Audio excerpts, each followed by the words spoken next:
大家好, I'm Nathan Rich, aka 火锅大王. You know, sometimes in life, people do the right thing for the wrong reasons. And sometimes people do the wrong thing for the right reasons. It's hard out there in the world with so much passion and with so many worldviews. But every now and then, we get to see someone do the right thing accidentally.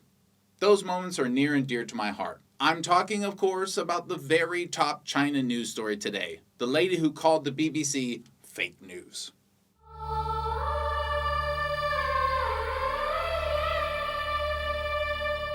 Stephen McDonnell is with the BBC as a China correspondent.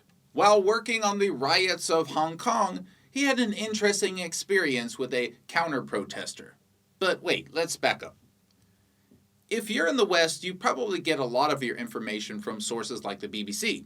In America, we often hear people say, if you want unbiased news, go to the BBC. So the standard is pretty high for them. Of course, the reality is often far from what people say. So what is actually going on in Hong Kong? It's simple. The local leader tried to pass a law allowing extradition like basically everywhere else in the world. And the separatists on the island launched a massive campaign against it. Through their propaganda, they've managed to work up young people into committing crimes. There are people in Hong Kong who are so out of touch with reality that they think destroying their city is a good way to move forward. How many people? Well, that's an interesting question. Reuters, a well-known separatist backer, did an actual electronic measurement of how many rioters were there on July 1st. But let's take a look at what numbers we were told were there protesting. Organizers said there were 550,000 people protesting. So how accurate is this 550,000 number? Reuters figure, which comes from using facial recognition software, that for some reason no one seems terrified by, shows us there was actually about half that many protesters who marched. So I think we can guess that the organizers will reliably double the real number. Whenever you hear numbers from organizers of anti-government protests in Hong Kong, cut them in half. When they say 2 million, it's probably more like 1 million. They are using the generous number system, in which they count people sitting in a restaurant nearby as being part of the group. Did you walk across the street somewhere in the city? You're a protester.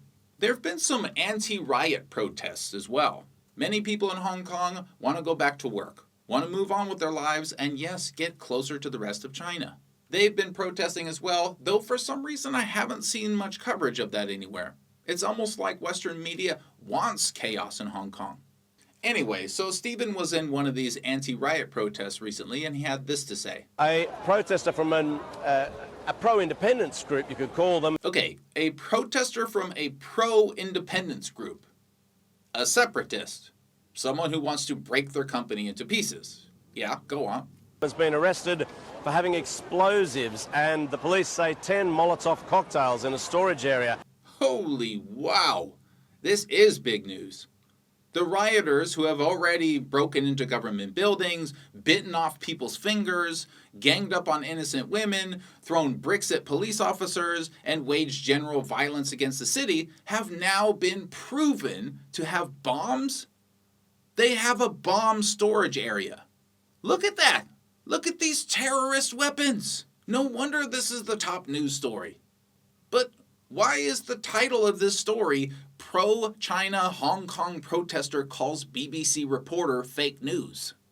I mean, shouldn't the title be Anti-China Separatists Arrested for Having Bombs, Knives, and Molotov Cocktails? No? How about Public Calls Anti-China Bombers to be Labeled Terrorist Organization? No? Nothing? If the big story here, according to the BBC, is that someone called them fake news, and not that these people have explosives, that kind of sounds like, well, like fake news, don't you think? Maybe as usual, I'm just exaggerating. I mean, the rest of what he says is going to show that the BBC is straight down the middle, unbiased news. Not at all fake.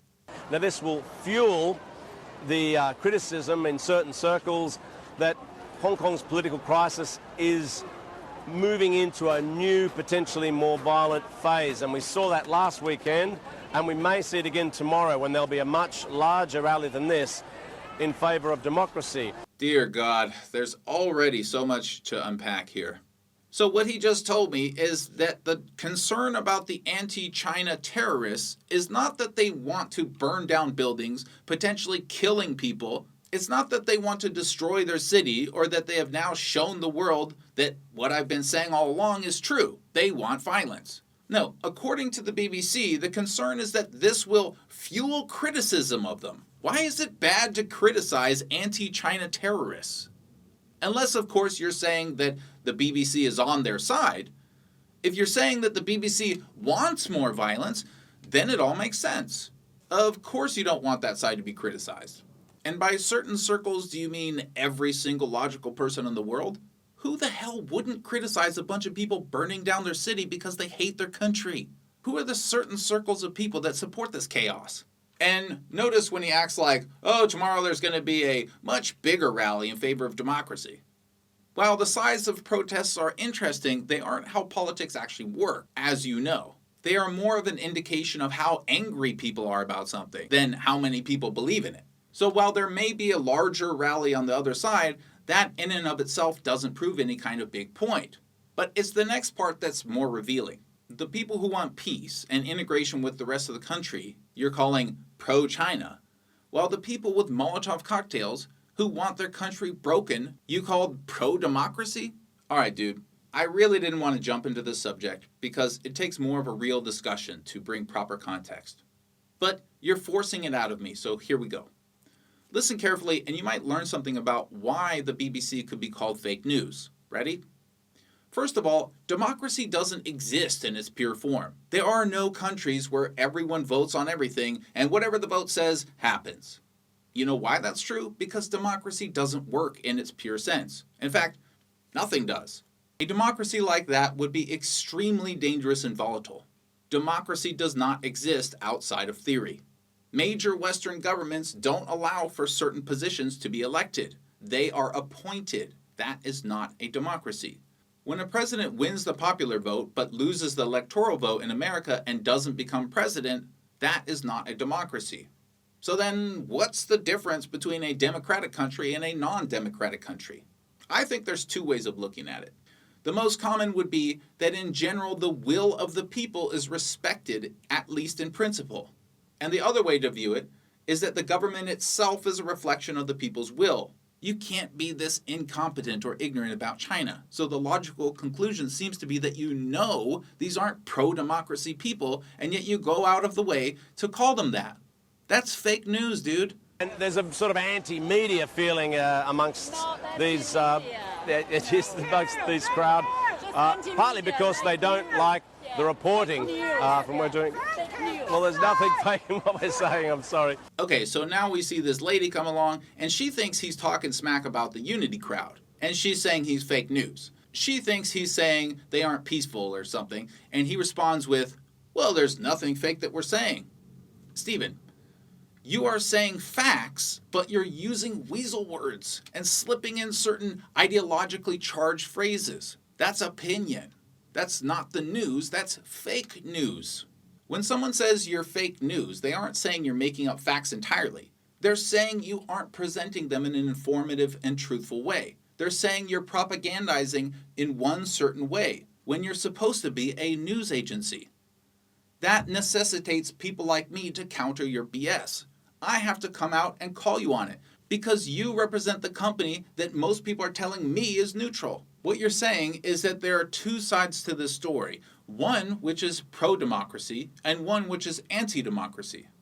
But the reality is one is pro-democracy in the sense of respecting the people's wishes. And the other side is pro their own idea for how the government should run. That's not necessarily a democracy, dude. What you're saying is supportive of separatists and instability and dismissive of unity and adherence to the democratic wishes of the people of China. This may come as a total shock to you, BBC, but if you get every single person in China to privately vote online about if they want their current government or some other kind of government, the vast majority of them will keep the existing one. That's what you really don't get about China. People complain about this or that with their own country. But at the end of the day, even the most westernized anti-China Molotov cocktail-wielding idiot can't deny how effective China has been in raising the quality of life, the average life expectancy, the GDP, literacy, education, everything. So believe it or not, the People's Republic of China isn't perfect, but it is what the people want. The burden of proof is on you to prove to me why 1 million people, or however many the real number is, protesting, rioting, burning things down is democratic. Until then, calling it such does nothing but show that when it comes to China, you are fake news. This lady may have misunderstood what you were talking about, but she still accidentally nailed it. Stephen, I don't know anything about you, and you seem like a nice guy. Take a long and hard look at how you're portraying these things and let me know if you see what I'm talking about. Because what I see is that this is not journalism, it's activism. And it's not even activism that supports the people. It's activism that supports a small minority of people that have a violent crust. That's not democracy. So what is it? Thanks everyone. 谢谢。